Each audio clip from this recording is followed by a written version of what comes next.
السلام عليكم ورحمة الله.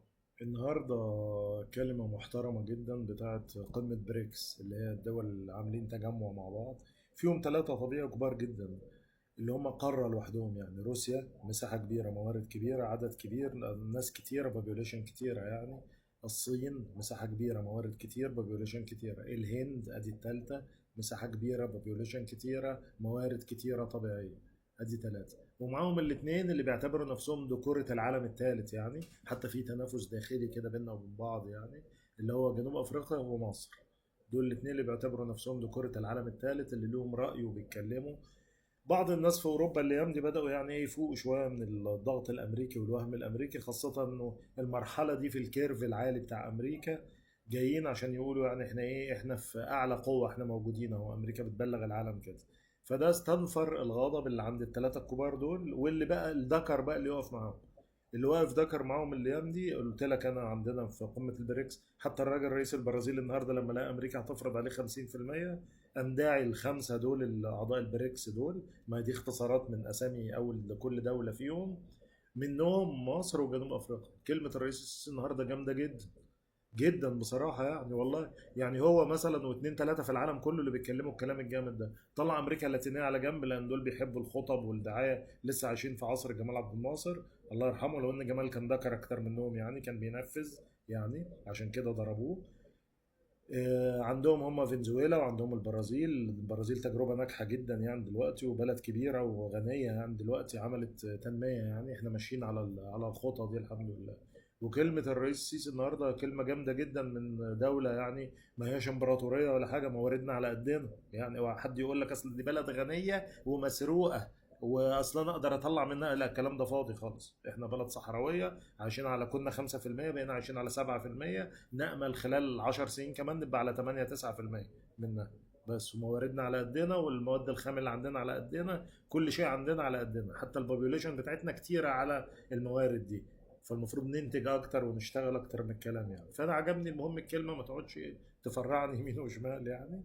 عجبني جدا الكلمة النهاردة، واتكلم في النظام العالمي وان في ظلم، وان العالم كله عمال يتفرج على الظلم والغباوة من غير تنفيذ قانون دولي، وانه مجلس الامن قاعد يتفرج ومجلس الامن لازم يتغير. دي تاني مره يقول على موضوع تغيير النظام مجلس الامن ده، وان حق الفيتو ده لازم يتغير. قال كلمه قويه جدا النهارده. ومصر كده بتقول في العالم انا موجوده براسي بحضارتي، انا بلد قديمه مش بلد صغيره هتعاملوني مع الصغيرين على اساس بقى ان الانتاج المحلي بتاعي قليل، لا. انا كبيره بحضارتي وكبيره بناسي وكبيره بشعبي وكبيره منين ما بقول اه بقول اه، منين ما بقول لا بقول لا. دي مواقف ما تخليش كلام الميديا وكلام النت وتعليقات العيال الصغيرة يأثروا عليك وينسوك المواقف المهمة دي. في المواقف المهمة احنا بنظهر ونتكلم ونقول، حتى لو كان حالنا الاقتصادي حاليا الايام دي كلنا بندفع ثمن التنمية اللي ماشيين فيها دي، واولهم القطاع الخاص طبعا. عندنا امور كده اقتصادية عايزين نتكلم عليها لوحدها بقى، يعني حكومتنا فاشلة في دعم القطاع الخاص يعني. انما تنميه للمجتمع بشكل عام وللطبقه الفقيره تحت، ابني لهم، اعمل لهم، اسوي لهم، واعمل بنيه تحتيه لينا كلنا، اه ده بيتعمل. مفيش حته الا لو فيها شغل الحقيقه. انما دعم شركات القطاع الخاص عشان التشغيل، هو ده اللي لسه العجله بطيئه جدا فيه. عاشت مصر لها موقف دايما قوي في المحافل الكبيرة وبتقول كلمتها في المواقف دي. أرجع أفكرك بكلام الأستاذ هيكل لما قال أنا قعدت أسجل دروسه كلها مع هيكل في الجزيرة أيام ما كانت الجزيرة بتتشاف، يعني قبل ما تبقى نشرة، من 2000 لغاية 2004 كنت بسجله على شرايط الفيديو يعني. احنا المنطقة بتاعتنا أهم منطقة في العالم جيو سياسيا، يعني جغرافيا مع سياسة الاثنين. بس مش احنا الكبار بس، يعني في الكبار اللي أنا قلت عليهم في الأول، في أمريكا في ناحية، والناحية التانية الصين والهند وروسيا. فالصين والهند وروسيا حاليا زعلانين من أمريكا من التصرفات دي. أوروبا بتحاول تلم نفسها، بس أوروبا يعني صعب جدا انها تتوحد. فرنسا وانجلترا دايما مختلفين، المانيا هي اللي شايله العبء الاقتصادي كله بتاع اوروبا.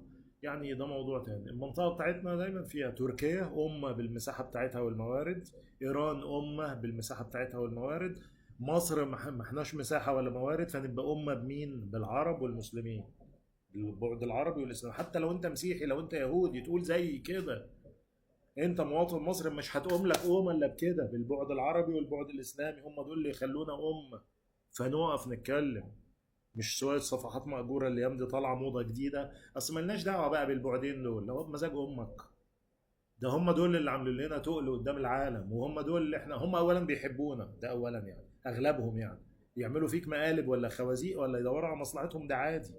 ده بيحصل بين الاصحاب والاخوات. انما احنا ما نستغناش عن البعدين دول، عشان هم دول اللي عاملين لنا ثقل جيوسياسي. بس هو تعليق سياسي وخلاص، بدل ما ايه ادينا فاضيين في الاقتصاد اللي يمضي البيزنس، يعني انت شايفه حلو قوي، فنفضفض في السياسه. السلام عليكم.